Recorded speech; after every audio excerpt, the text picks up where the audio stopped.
What if Dexter Morgan ever crossed paths with Dr. Hannibal Lecter? Well, let's be honest here, this would be the toughest opponent Dexter has ever faced. If it happened in something like Dexter Resurrection, the new series, Hannibal could easily be the kind of character that lasts multiple seasons, maybe even more impactful than Brian Moser, Dexter's brother.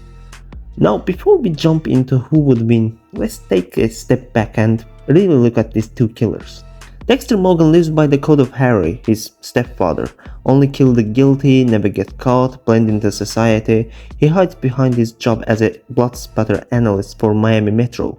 He is methodical, careful, but also deeply human. His weakness is attachments. Rita, Deborah, Harrison, Hannah. Whenever Dexter hesitates because of his human side, that's when he makes actual mistakes. But Hannibal Lecter, on the other side, is the complete opposite. He doesn't just kill, he creates. Every murder is a piece of art. Every meal is a ritual. He doesn't have a code, he doesn't feel guilt. And unlike Dexter, Hannibal doesn't just blend into society, he dominates it. He's a respected psychiatrist, a man of culture, admired by elites, all while secretly serving people's lungs with a glass of Chianti. So if these two hunters ever collided, sparks would fly. At first, Dexter would admire Hannibal, just like he admired Brian. The precision, the style, the intelligence, it would almost fascinate him. But at the same time, he'd be preparing a table for Hannibal, because according to Harry's code and now his code, Hannibal is guilty 1,000 times over. But hold on, Dexter, not so fast. Well, remember Trinity when Dexter hesitated, when he moved too late? Rita died. And yeah, Dexter swore never to make that mistake again. But we've seen him forced to improvise many times. But against Hannibal, mistakes are not an option. Because Hannibal isn't just a killer, he's a master manipulator and deceptive.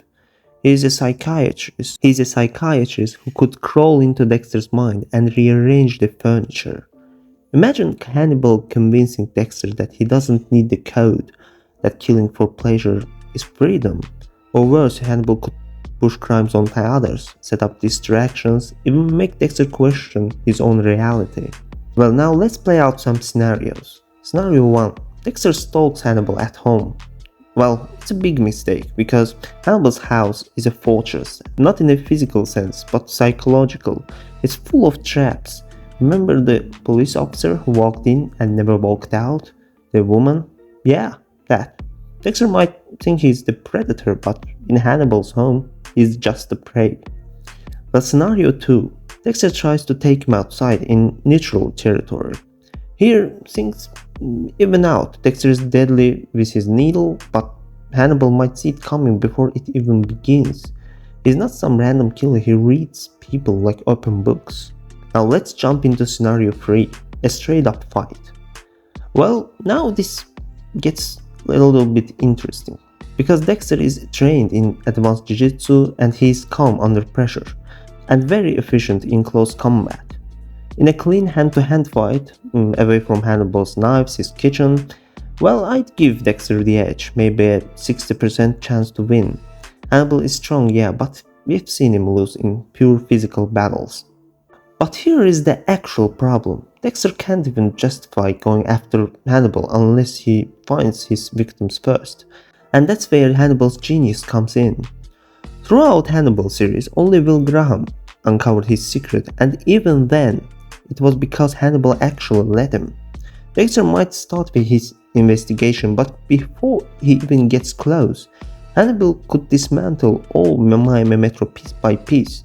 He could kill Queen, Mazuka, Deborah, even his son Harrison, all while turning the investigation back onto Dexter himself. Imagine Dexter realizing too late that Hannibal already knows his dog passenger and is using it against him. Let's not forget, Hannibal doesn't care about boundaries. If he wanted, Harrison could become another one of his artworks. That possibility alone might break Dexter's focus, and when Dexter loses focus, he loses control. So if they meet completely fresh with no clues, Dexter's survival odds drop to maybe 10 or 20%. Hannibal has no code, no moral weakness, and Dexter does, and that's the difference. Hannibal is a wolf, but Dexter is a wolf with a leash. Now here is a fun twist. What if Bill Graham was in the middle of this? Imagine Hannibal manipulating both Bill and Dexter at the same time. Bill sees Hannibal as a mirror of himself. Dexter would see Hannibal as the perfect monster for his table. Well, but Hannibal, he'd be playing both of them like instruments, maybe even turning them against each other. And one more, what if Hannibal actually admired Dexter? Would he spare him like he spared Will? Would he see Dexter as a kind of spirit or just a slightly more disciplined serial killer? Well, personally, I think Hannibal would be intrigued for a while, but not enough to put Dexter on Will's level. Will was unique. Will challenged him on a spiritual level. But Dexter, well, Dexter would just be another dish on the menu. Yeah, he doesn't smoke, his lungs are clean, so a very high quality dish. But still, he's a dinner. So at the end of the day, Dexter vs. Hannibal isn't just about who is stronger. It's about two very different monsters colliding, one who follows a code and one who doesn't.